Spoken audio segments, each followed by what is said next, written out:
Hello students, good morning. I am Asha Pawar, working as Assistant Professor in SNJB's Late Sau KBJ College of Engineering, Chandwad, Nasik.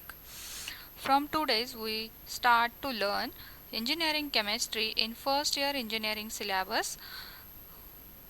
There are a total 6 units in the first year engineering syllabus. First unit is water technology. This unit is asked for the 15 marks in SPPU in same exam.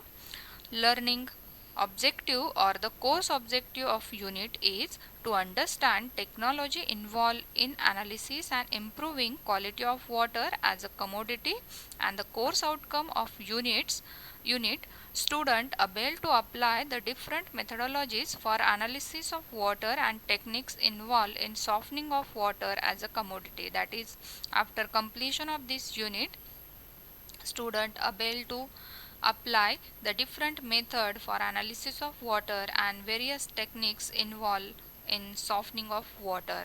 So let's start the topic from impurities in water. There are four different types of impurities may be present in water: suspended, colloidal, dissolved and biological. Before that, student, you know that rainwater is a very important source of water. It is any impurity free, but if water percolate through the rock and soil, it having the different types of impurity. So the first impurity may be present in water in the form of suspended particle like soil, sand, organic waste, whose particle size greater than 1000 angstrom and it is clearly visible, that is the suspended impurities. Removal of suspended impurities takes place by using simple filtration or the settlement method. Next type of impurities may be present, that is the colloidal impurities. Organic and inorganic matter of the colloidal particle size in between 10 to 1000 angstrom makes water turbid, and removal of colloidal impurities we use various coagulant like FeSO4, alum, we say turti in Marathi, sodium aluminate, etc. That is by using the process coagulation followed by filtration. Third type of impurities may be present, that is dissolved impurities. Various dissolved salts, either inorganic like calcium chloride, magnesium sulfate, calcium nitrate, etc. Some organic compound like sugar, alcohol, or maybe the some gases like SO2, O2, NH3 causes the dissolved impurity. To remove the dissolved impurity, it's required some chemical treatment method, or removal of gases we use mechanical deaeration method. And the last type of impurities may be present, that is the biological impurities. It includes bacteria, algae, fungi and other small size aquatic animals. To remove of biological impurity, we use sterilization method, and we sterilize the water by adding the chemical like bleaching powder, sodium hypochlorite, chlorine, etc. or maybe use UV light. Then the next important point after the impurities, hard and soft water. Student, if water containing heavy metal salt, that is the minerals, in the completely dissolved form, it causes some hardness to the water. Then how to distinguish hard and soft water? Very simple way. We test the water sample with soap solution in such a way that, as shown in a figure, we take a two conical flask, one containing soft water and another containing hard water. Then how to test that? We add a soap solution simply in the both water sample, shake well. After shaking, we observe the thing, that is one of the water sample form plenty amount of foam, that is it is a soft water, and another water sample does not form foam, means it is the hard water sample. So we easily distinguish the hard water and soft water with the soap solution. Then water having some hardness due to the heavy metal salt. And what is exactly the hardness of water? That is, it is nothing but hardness in water is that characteristic which prevent the leathering of soap. If water containing hardness, that is heavy metal salt, that water sample always prevent the leathering of soap. And depending upon the types of mineral heavy metal salt present, there are two types of hardness. One is a temporary and another one is a permanent. So temporary hardness is also known as carbonate hardness or known as alkaline hardness. Then the hardness comes in water due to the presence of carbonates and bicarbonates of heavy metal salt.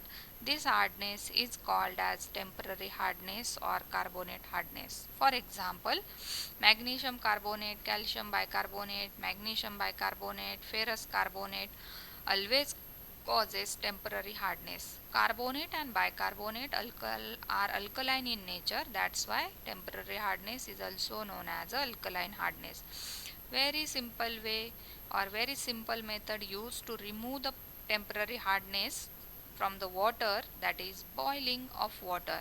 After the boiling, CO2 is removed and the heavy metal salt decomposes into the precipitate of either magnesium hydroxide or either calcium carbonate, and by filtration we easily separate temporary hardness from the water.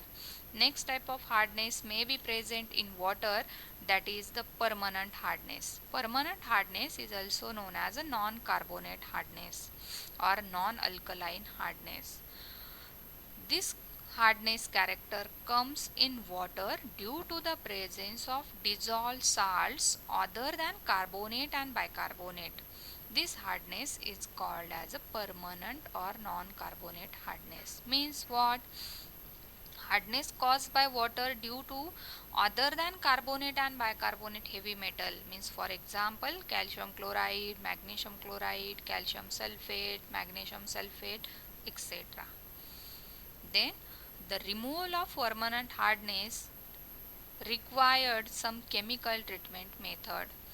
Any water sample containing both temporary and permanent hardness, that is the total hardness of that water is nothing but temporary as well as permanent hardness. Then the next topic is unit of hardness. If water containing various salt and hardness caused by that salt is in different amount, to express that water sample hardness is a difficult task, then at that time we express the hardness caused by all salt in one common unit, that is in terms of milligram of CaCO3 equivalent hardness. Means we express the hardness in one common unit, that is CaCO3 equivalent, and to convert the hardness caused by any salt into milligram of CaCO3 equivalent by using the formula milligram of chemical into 50 upon equivalent weight of that chemical. Chemical means salt present in water.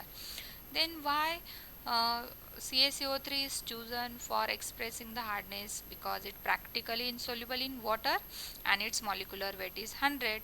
It is convenient for calculation. So we convert the hardness into milligram of CaCO3, then we use milligram, ppm or ppb CaCO3 equivalent. Always 1 milligram CaCO3 equivalent per liter is equal to 1 part per million CaCO3 equivalent. 1 ppm means 1 part CaCO3 equivalent hardness in a million parts of water, that is a liter of water. Thank you.